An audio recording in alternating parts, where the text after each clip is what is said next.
Hello folks, welcome to the canal channel Jose. Today we're going to show you or give you an idea how to replace a brake rotor on a 91 to a 94 Toyota Tercel. Today we found out the driver's side rotor is worn out more than the passenger side, so we're going to replace it because that can cause the steering wheel to vibrate when you're braking.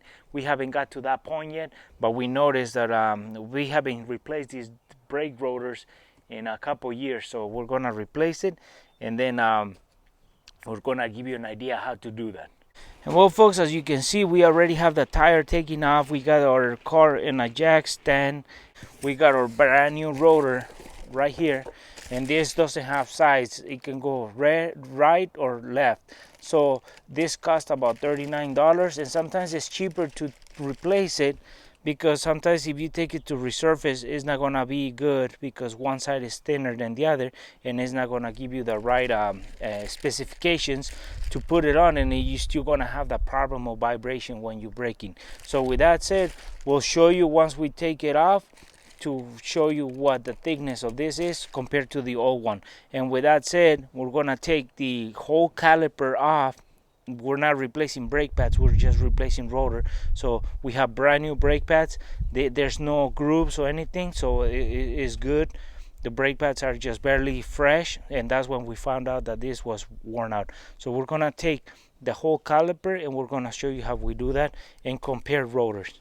As you can see, I have turned the wheel or the steering wheel like we were turning left, so we can expose the bolts that we have to take off. We have to take off this 17 millimeter and this other 17 millimeter right in there.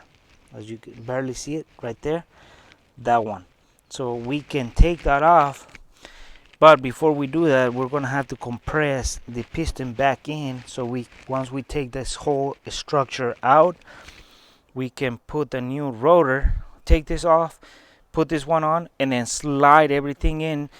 But because the thickness is different, if we don't compress the piston back in, it won't slide right into that. So we're gonna compress. Now that we have compressed the piston back in, we have play, as you can see. So now we can take the 17 millimeter bolts off, the two, one above and one below. So we can take the whole structure off with the brake pads on. So now we can take this off and then slide the disc out.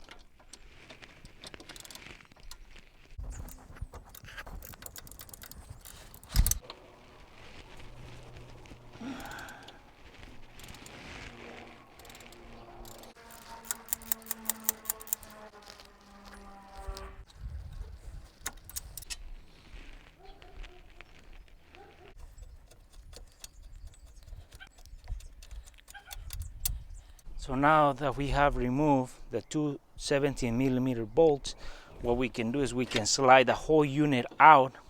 So this includes the brake pads and the caliper and all the unit as one.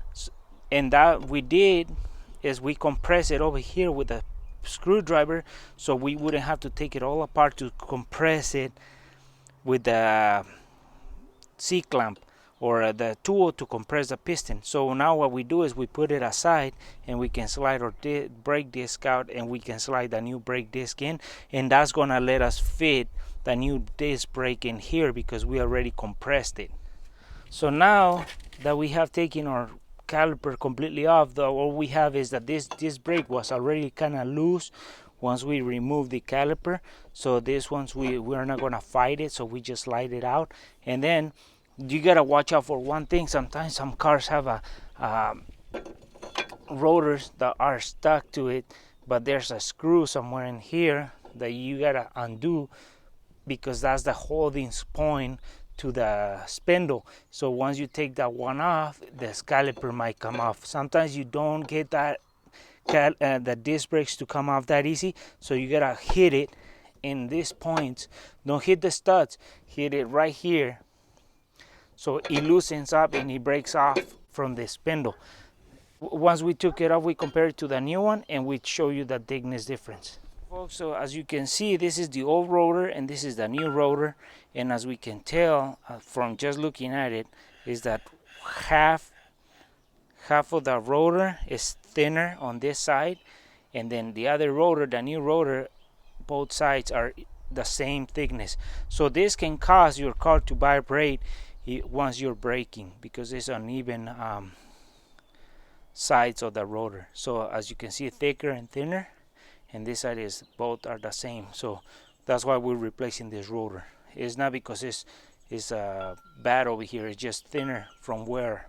So we put a new one in, and once you put it on, what I would do, put 2 lug nuts to hold it while you put the caliper back on.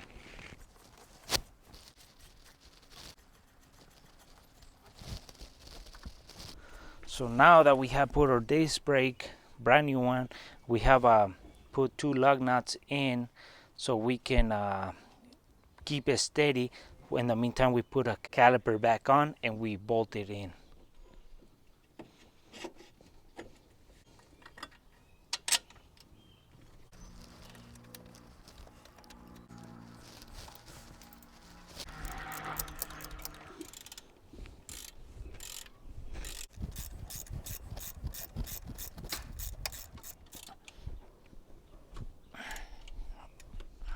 Okay folks, so we have replaced our disc brake, and we put our caliper back on, and we put the 17mm bolt that goes right up here to hold the structure of the caliper, and the other 17mm bolt that goes right there.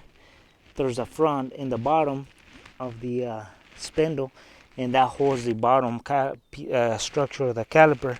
So with that, tightening them down, and then we take our lug nuts off.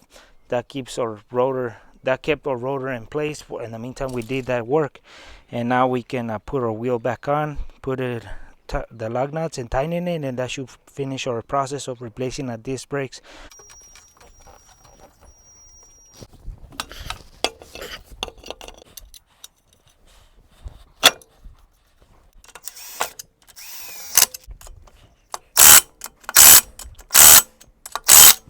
And well folks, this was an idea on how we replace a disc brakes or rotor on a 91 to a 94 Toyota Tercel.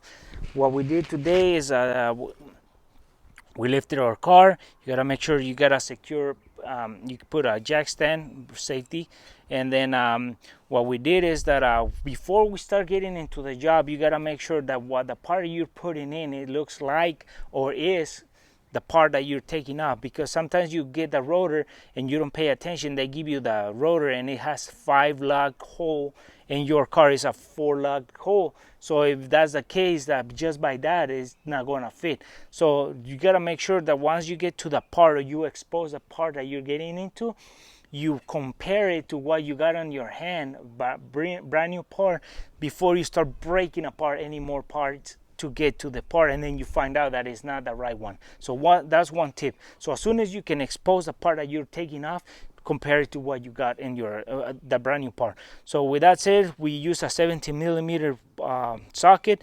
We didn't do much work. It's pretty simple replacement. It's just tying, and then we used our ratchet and our Milwaukee impact wrench, which has been a really useful tool. We're not representing, we're just exposing that it's been a really good tool.